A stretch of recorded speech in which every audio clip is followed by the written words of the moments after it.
It was a great day to be a fan of Seattle sports.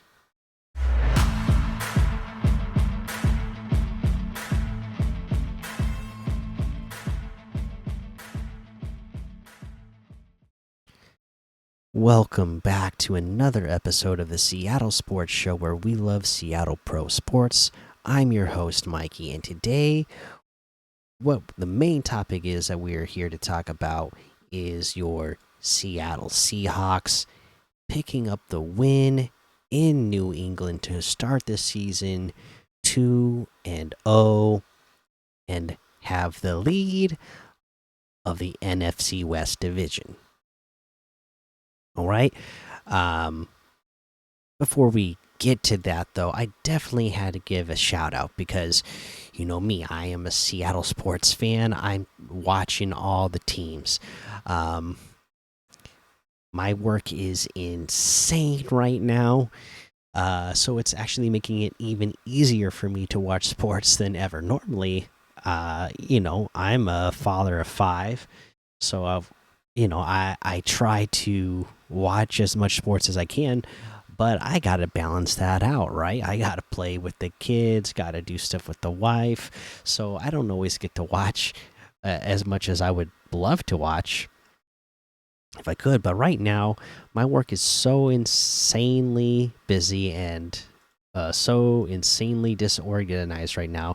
They got me working every day, even on Sundays, and working all day, even putting in overtime hours on a Sunday. So, I'm able to just stream my sports and watch my sports, all my favorite sports teams all day while I'm at work, and keep up with everything, which is the one nice thing about it. But you know, you know, as I'm watching all the sports today, keeping up with all the Seattle sports team, I'm noticing like, hey, it's feeling really good today. We're getting wins everywhere. And then I loved this graphic that the Sounders put out. They weren't the only one. Notice that they're the only one that got a win today because the Seattle Sounders put out this graphic that just had W's next to everybody. Sounders got the W today. The Storm got the W today. The Mariners got the W today, and of course, our main topic today, that the Seahawks got the W today. So we will talk about the Seahawks as the main topic, but shout out to the Sounders for getting that 2-0 win. The Storm, tough fought game today against the Sparks, winning that one barely 90 to 87, and the Mariners just trouncing the Rangers today 7-0. You love to see it. The Sounders, man, they're getting themselves set up for good playoff position. Storm doing the same thing. The Mariners still in the thick of it, right? Just 2.5 back of the wild card spot now, 4.5 back from Houston for the division. It's going to be another one of those seasons where we're waiting until the last couple games of the season to really know our fate. And is that stressful? And you know, yeah, is that stressful as a fan? Yes, but I'm here for it. I love it. I love that. It's a nail biter all the way down to the end of the season. I would love for them to have a comfortable lead the rest of the way. Ever since they had that 10 game lead on the division at one point, but that's just not the way things go here in Seattle, right? So we'll just keep biting our nails and being stressed out until whatever game it is, we know for sure that they are or not making the playoffs. All right, let's see here, but we're here to talk about that Seahawks win. That's going to be our main topic because that's what I love the most and got to talk about the most. If I'm going to get these limited chances to talk, due to how busy my work is, then I got to talk football because football is my biggest love. So let's talk Seahawks versus New England Patriots. This one ending 23-20 in overtime. This was a hard fought game. Uh, again, because I was working while this was happening, I normally would like to jot down my feelings about each quarter. That way, when I come on here and talk about it, I kind of have that to go off of. Didn't get to do that today, so just in general, I'll tell you how I feel overall about the entire game. Okay, the offense looks so much better than we've seen in a few seasons. So much more creativity. I mean, again, just the shifting, the players in motion, that just does so much to help the offense, especially against good defenses like New England has. Um, you know, I thought we would win this game, but I did not think it would be easy because they have a really good defense. And we do not have a very good offensive line. um, it ended up being even tougher than I thought it was going to be. But, just seeing the creativity of the offense, I think that helped a lot, right? I mean, if we had the same vanilla play calls that we had the last 2 seasons with Shane Waldron, who, he's over in Chicago now, and you can see how vanilla they're doing. Look at all the stars that they have on their offense. They look even more vanilla than they did with and they got a star rookie receiver who has the potential to play like Patrick Mahomes. And look how vanilla that team is over there on offense with Shane Waldron over there now. It's not good. So to see Ryan Grubb here as the play caller for offense now is just amazing to see. I mean, you don't get what we get today out of Geno Smith with Shane Waldron. Under Ryan Grubb, Geno Smith today had 44 attempts. Okay, but he was 33 for 44 for 327 yards, an average of 7.4 yards. He had 1 touchdown and a rating of 103.1. And he's able to complete 33 attempts out of 44 because there was variety, there was motion, there was shifting, keeping the defense on their toes. This really good defense, this New England Patriots defense, that is a really good defense. Able to keep them on their toes and often, getting them, out of position and confused. All right, helping your receivers get open. So just love to see the play calling here. Love to see just in general what we're getting on the offensive side of the play ball from our playmakers. Now, our offensive line, it still needs a lot of help. My goodness. I think they had to do 44 pass attempts today because the running game was not there. Our offensive line could not get off the ball and block. Zach Charbonnet today only had 14 carries, and he's the only person who carried the ball today, by the way. 14 carries for 38 yards. He did have a touchdown today, but it just did not look. It didn't look good, right? And not that he didn't look good. The run game didn't look good because the offensive line looked so horrible. They really got to figure out every position right now except for Charles Cross. Charles Cross is doing good. He's looking like he could become like an all-star left tackle. the way you drafted him to be and wanted him to be. Everybody else, oh my gosh, this is going to be tough to watch. They really need to get Christian Haynes in there.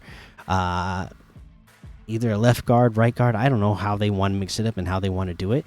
He got in there. He got some reps today, but sooner rather than later, he's going to need to get in there and start taking a ton of reps so that he can start to develop and make sure that he's ready to be the starter of the future. Because everybody else across that line right now is not. Now, I will say I wasn't really paying attention to the center play today, and maybe the center play was okay, and just because both of the guards on either side of him were so bad, it kind of just makes the interior look bad in general. But when I watch the all 22, I'll keep a close eye on that. But oh my gosh, that offensive line is no bueno. All right, but our receivers today, holy cow, wow. DK Metcalf, 10 receptions for 129 yards, a touchdown. That 56-yard touchdown was amazing, was awesome. Again, just the going into no huddle, shifting the players, motioning players. It's confusing that defense. And what happens? DK Metcalf is able to run right by two defenders, both of them confused of who's supposed to be guarding him, both of them thinking maybe there's going to be a safety over the top helping them, and DK just gets an easy touchdown, right? But again, 10 reception today on 14 targets, had some drops. Jackson Smith-Njigba, 12 receptions, 117 yards, his first 100-yard game of his career, I believe. His long was 24 yards. He had 16 targets. Again, a couple of drops in there, but oh my goodness, this is what I was expecting to see. We didn't get this out of week 1, and I was expecting this, right from the get-go, because everybody's trying to put their best on DK Metcalf. They did the same thing today, and it didn't matter. DK still ate. But I kind of figured with people focusing so much on DK that JSN was going to start being able to go off. We didn't see that in the first game, but we see it here in the second game on what that can do. Especially if DK is still beating whoever's supposed to be covering him, whether it's like one of the best corners in the league, or if they're going to be doubling him. If he could still beat him, that really puts a lot of focus on him and is really going to help players like JSN out. So congratulations to him for 12 receptions, 117 yards, big game. Zach Charbonnet was had 5 receptions for 31 yards. Again, I saw people today, some people online being like, oh, Zach's no good. We got to get him out of there and put in Kenny McIntosh or put in George Halani. Okay, again, Zach was not the problem. It was that offensive line. I'll tell you, Zach is a complete all-around back. He can run. He can block. And this interior offensive line, all the way to left guard to right tackle, cannot block very good. You need somebody like a Zach Charbonnet, who is an all-around back, who can be in on the play and be there to help block. You notice they were in shotgun a lot, and Zach Charbonnet was back there a lot. You need him back there. You need the skills that he has, because if he's not back out there to help block, chip some players, be a distraction for defensive linemen, if he's like going out to the flats, and that kind of holds the defensive ends to keep an eye on him so they don't rush Geno as much. There's so many things that he can do that help out the quarterback that the other running backs aren't going to be able to do as well, that they haven't shown the ability to do as well as Zach can. So it was important that he was out there today. Did he gain a ton of yards rushing? No. And that offensive line didn't help out with that at all. But he did so much to help out this team in other ways. So you got to be on the lookout for that. Yeah, I just don't know. This offensive line is going to have to step up. Because really, if Zach Charbonnet is, going to be the starter, I don't know how long K9's going to be out. Like, we would prefer not to see them, running out a shotgun all the time. You would prefer to see Zach Charbonnet running downhill, right, in like some sort of I formation. But we're not getting that because they got to be in shotgun, so they have time, a little bit extra time for Geno to be upright and for the running back to help block. So they got to get this figured out. Tyler Lockett had 2 for 15 today. Jake Bobo had 2 for 15. Defensively, Rayshon Jenkins, he had 9 total tackles today. I did see him take one really bad angle once that kind of upset me. It was one of the big plays that New England take off, and I heard Mike McDonald talking in the press conference afterwards. Just kind of talking about how there were some plays out there in the run game where he didn't think they took, that they played it right and set up angles right.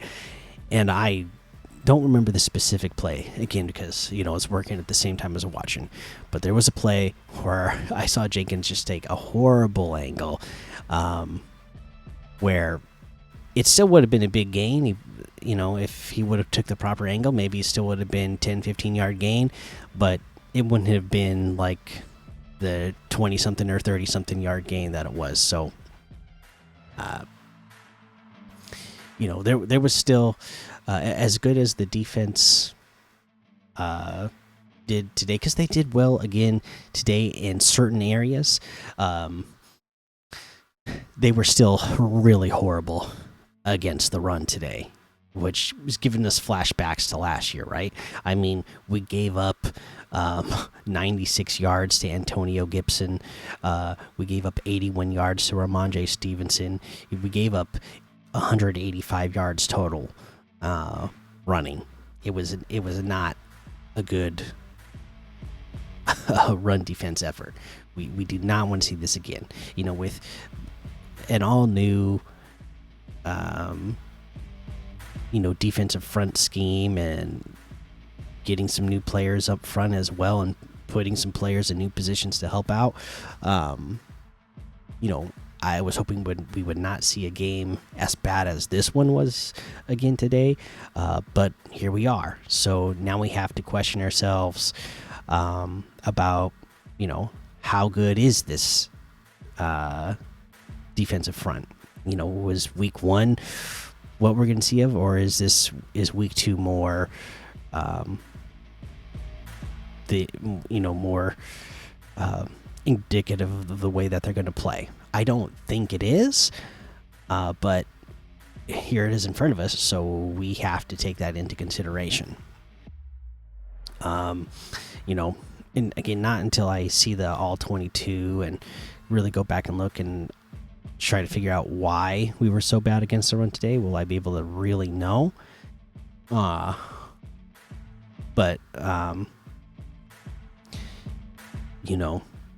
it was just like a lot of explosive plays. I mean, there were certain times where we had chances to tackle them in the backfield, and then they were just able to wiggle away and then bust off big runs. So, was it just unlucky and just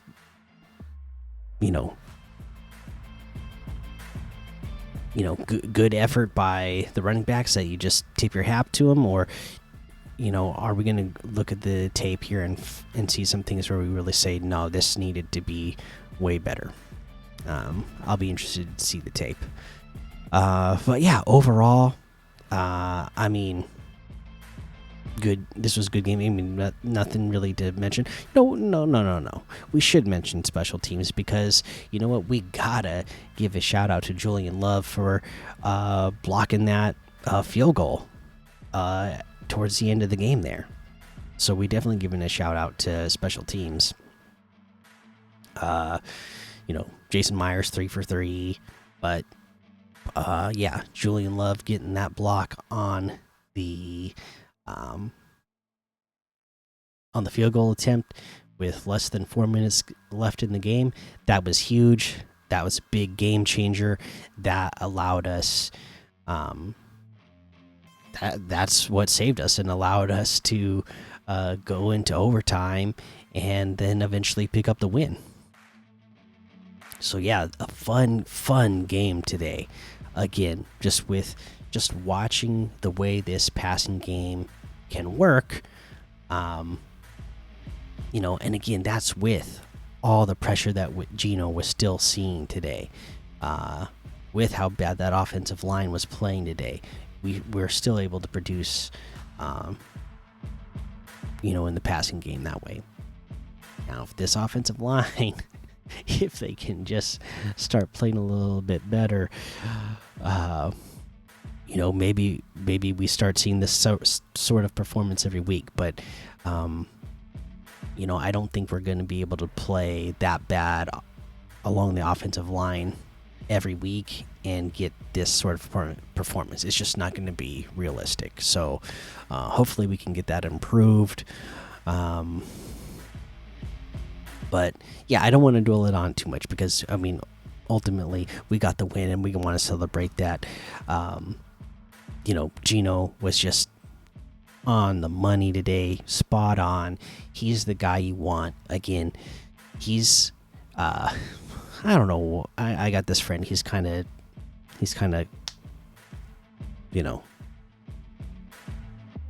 insane in the brain. He's thinking that Brock Purdy is the guy you want most in tough situations, even though it's been proven that he's not. I mean, look, his own coach doesn't trust him. I mean, even with the Super Bowl on the line, they just ran or threw the ball to Christian McCaffrey like every play in overtime. They didn't trust Brock Purdy. DK Metcalf, he leads the league in fourth quarter game-winning drives, fourth quarter or later. So again, we get the game-winning drive here in overtime. So already, keeping up the pace with being the leader in that stat. Gino's the guy. He keeps telling me like, you don't want to trust Gino in those situations. Well, actually, he's got the best numbers in the league in those situations right now. So, trusted him to get us in a game-tying situation at the end of the game, and then when our defense was able to stop New England in overtime and get us the ball back, I trusted that he was going to get us down the field and at least get us in field goal range to win the game, and that's exactly what happened. Yeah, all right. So let's celebrate that. And yeah, that's going to be the episode. I'm just so ecstatic that we are leading the division with the Rams losing today, big time to the Cardinals, and then San Francisco losing to the Vikings. We're leading the division now, the only undefeated team in the division. Excited for that. So let's take that into the next week. And again, we're going into a situation where we're going up against a very good running team. So this defensive line is going to have to play way better. Again, a team that's not bad defensively. So that offensive line is going to have to play a lot better. So, we got a good chance though, because they are, we're not going against Jacoby Brissett here. Okay, a seasoned veteran. Our next matchup, we're going against, you know, somebody who is not seasoned. I've been in the league a couple of years, but not seasoned at all. So, hopefully, this defense is going to be able to take care of that, and hopefully, we're about to be 3-0 to start the season. All right, so let's look forward to that. All right, thank you so much for listening to the Seattle Sports Show, where we watch legends awaken. So take cover, because with the CF sound, you will see us rise to reign supreme and win forever. Go Hawks!